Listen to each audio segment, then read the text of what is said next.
OMG guys, last week I managed to isolate 2 male ants infected with these huge facehugger mites. Scary looking beasts that I spotted clinging onto the faces of my young pet carpenter ant colony here, that we on the channel have called the Woodland Warriors. The next step now was to have these scary mites latching onto the faces of our Woodland Warriors identified. Because even after all this time, since discovering these facehugger mites on my ants 3 weeks ago, I still wasn't sure if they were a danger to my ants. If they were the ones responsible for all the dead ants appearing outside the nest. And if I should take the next steps to removing any remaining facehugger mite-infected ants left in the colony, so that our Woodland Warriors could have a good shot at survival. Well, AC family, I did get to the bottom of things, and finally got to send photos and info to my mite scientist friends Dr. Caitlin Campbell and Dr. Ron Ochoa in the US. And you guys won't believe what the scientists said about these mystery facehugger mites. Welcome to the AntsCanada Ant Channel. Please subscribe to my channel and hit the bell icon. Welcome to the AC family. Enjoy. The mites turned out to be nothing at all what I thought they would be. It was an epic discovery, guys, that I know will blow your minds. So stay tuned until the end for the ultimate reveal as to what these ant facehugger mites are. Are they parasitic? Do they suck the ant's blood? Or do they eat the ant's garbage? What species are they? And yes, you're seeing correctly. That is a facehugger mite on our queen. Shouldn't we be panicking? All these questions and more will be answered in this episode. Now I gotta say, this whole mite situation has been causing me so much stress and anxiety lately.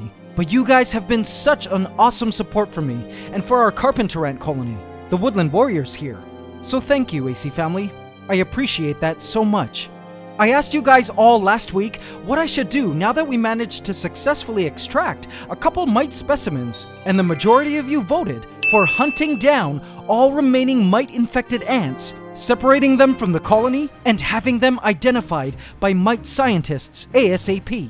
And so I sought out to do what you guys voted for. But guys, the events that transpired the night last week's episode went up stopped me from doing what you all voted for me to do. Check out what happened. On the night the video went up, in preparation to extract the final mite from our colony, I checked up on the males, and turns out one of them had died. Does this mean the facehugger mites are indeed parasitic and dangerous? If you're new, I was still unsure whether or not these facehugger mites were ant friends or enemies, because there are beneficial ant mites that have symbiotic relationships with ants, that feed on ant garbage and fungi. And in this case, it was still possible that these facehugger mites were just hitching rides on our ants to get around. But the fact that one of the males died could mean that the mites do indeed suck blood, and that they are dangerous parasitic mites. Or perhaps this male just died from dehydration or hunger in this snapcap file, as he'd been in here for 10 hours without his fellow ant siblings to care for him. Now guys, the death of the male is not all. What was even more shocking and made this mite mystery even more perplexing was this. Check it out, AC family. To my surprise, in both files, the mites had jumped off both males and died. What? So, in just 10 hours, despite having ant blood present for them, the mites still chose to hop off the males and ended up dying. Okay, so could this mean then that these mites aren't blood-sucking mites after all? Did they hop off the ants in search of ant garbage and just died of starvation? AC family, it was time to get to the bottom of all this. I absolutely needed to get the ant pros to examine the mites, and now that they were actually detached from the ants, it would be so much easier now to film and photograph the mites up close for my mite biologist friends to have a look at. I sought to isolate the bigger of the 2 dead mites, which meant I needed to get to this mite here with the living male. I went in to get him with my tweezers. Got him. Then shook the dead mite out of the vial and onto my table. Done. Then placed the male back in. And then AC family, there it was, our facehugger mite. Dr. Caitlin mentioned the relevant distinguishing features were on the underside of the mite. So with my tweezers, I carefully flipped it over. Man, this thing was so small. I was so scared to squish it. You'll see just how small it is in a sec. But looking at this thing for the first time from beneath was truly magnificent. In fact, I realized this was the first time I'd ever seen the bottom of a mite in my entire life. Have a look at it, guys. Don't you find it looks like a spider?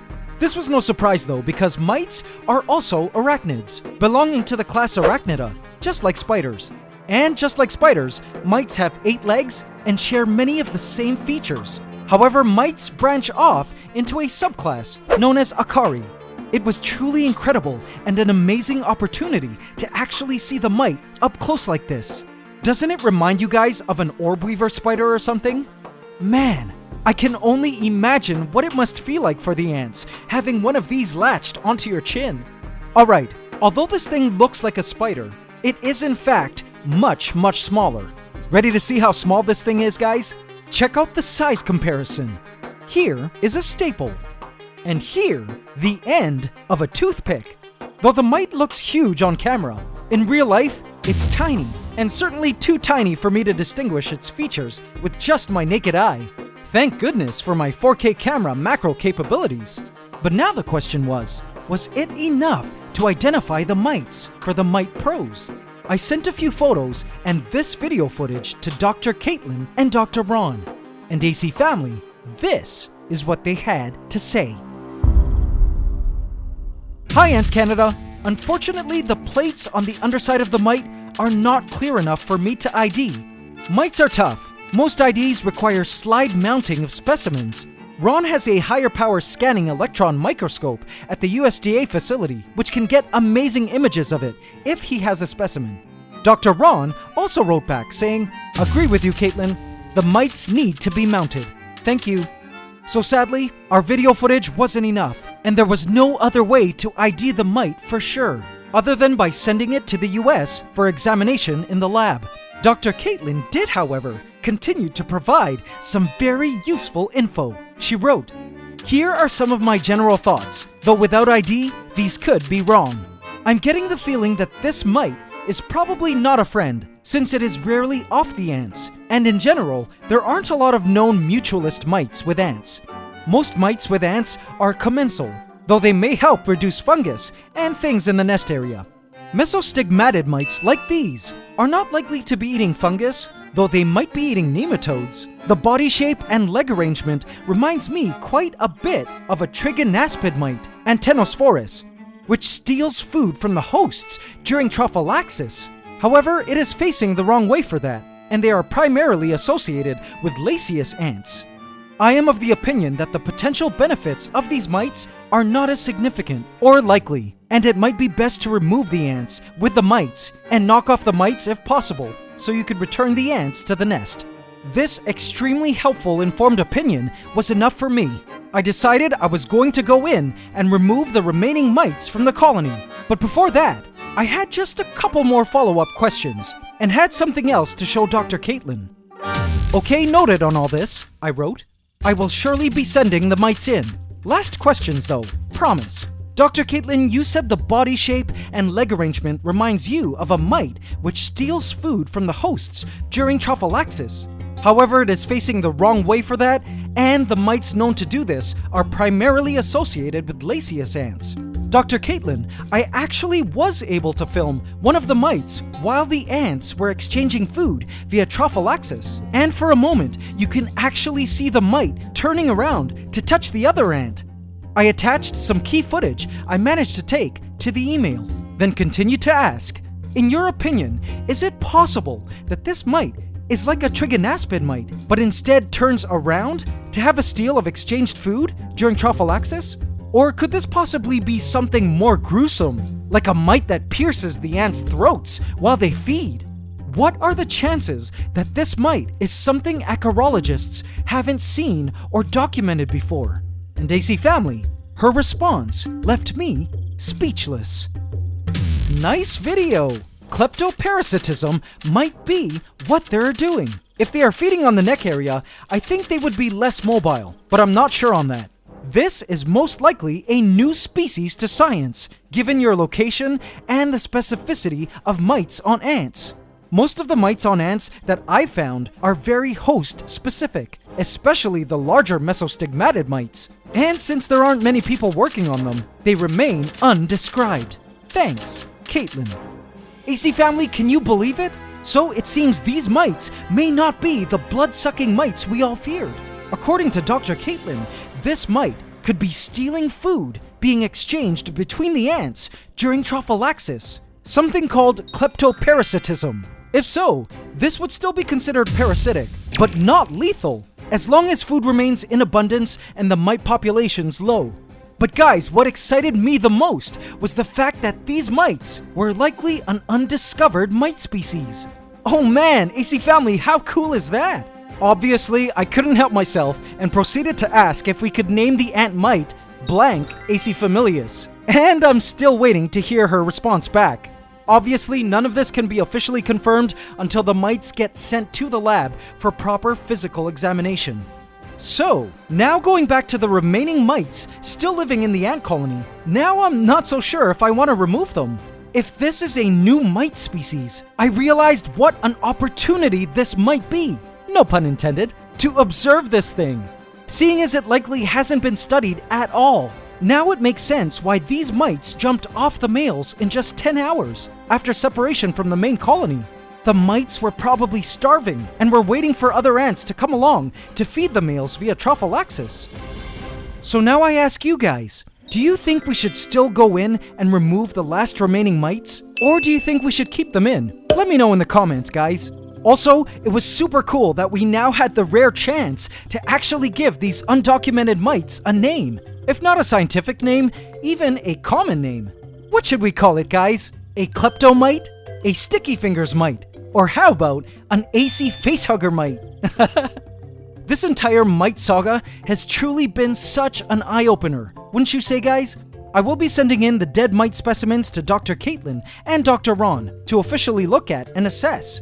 But what I was more relieved at was that the facehugger mites weren't likely as big of a danger as I thought they might be. In fact, as you saw at the start of the video, when I went back to check the colony tonight, I spotted a facehugger mite on our queen. Now, ordinarily, I'd be freaking out, but now, based on what we found out, I wasn't so worried. I think as long as we make sure to keep an eye on the mite population in the colony and ensure the Woodland Warriors themselves are nice and fat and well fed, brood healthy, which they currently are, see all that brood and future workers on the way, and queen in top shape, then we should be good. Currently, the Woodland Warriors had huge repletes with tons of stored food. That's a lot of food for our ants and the facehugger mites. So if the mites were stealing some, I doubt the mites would feed to the point that it would completely kill the colony, as that would mean certain death to the mites as well. No ants around for trophallaxis means no way these klepto-feeder mites can eat. So I think for the mites, as the saying goes, don't bite the hand that feeds you, certainly applies and can be changed to don't kill the ants that feed you by feeding each other. This major replete with its humongous gaster full of pre-digested food was actually the same size as our queen. And my heart jumped into my throat when I caught it moving in to feed the queen through trophallaxis with the mite attached. Would we get to actually witness the mite feed? Aw, not this time. Maybe it wasn't hungry. But you better believe I'll continue to observe to try to capture its feeding habits on camera. I had so many questions about these mites. If these klepto facehuggers were indeed specific to this species of carpenter ant, as Dr. Caitlin said, I wonder then how they manage to infiltrate the carpenter ant nests. The Woodland Warriors here were raised from just this single pregnant queen ant, caught from nuptial flight, then placed in an enclosed test tube. It would have been impossible for one of the facehuggers to get in, which only means the mite, or mites, were hitching a ride on her when she was placed into the test tube. We saw how proficient the mites were on the male ants, so perhaps mite babies or adults hitch onto the elates within the nests, and then when the elates leave to mate for their nuptial flight, maybe the mites simply hang on the whole time. Perhaps the mites only cling on to males, so they could transfer to only the queens that manage to successfully mate and get fertilized. Maybe these mites then remain with the queen throughout her founding period, feeding from the nutritious soup her body manufactures for her first set of young, stealing little bits of it here and there as she feeds her brood. Wow, isn't science just amazing? I love the fact that we discovered all this together, and with more answers, arrived at more questions. It also comes to show you how important it is to keep observing nature, as even we non-scientists are valuable to the ever-growing and developing world of science. I mean, we likely discovered a new species of ant mite, and not to mention the 3 ant discoveries we made in Antopia, our ant forest. I find every time you guys take the time to watch these videos, vote in the polls, help me make decisions for the ants and creatures on this channel, and of course, subscribe to the channel to join our ever-expanding AC family, our collective crowdsourcing and essentially conducting of our mini experiments helps us uncover more and more of nature's best-kept secrets. This knowledge of ant facehugger mite parasitism can help researchers in an area of study that still needs plenty of curious minds like ours to look into and discover. It's amazing to think that this symbiotic relationship between these facehugger ant mites and this particular species of carpenter ant may have taken millions of years to form. Imagine being one of these mites, where your entire life and species depends on the trophallaxis feeding habits of your hosts, these giant carpenter ants. You only eat ant barf, and without the ants you would die. It's truly all mind-blowing stuff. Rest in peace, Mite 1 and Mite 2. I'm so sorry I separated you guys, but you both helped us learn more about your species. You'll be sent to the US now for further study.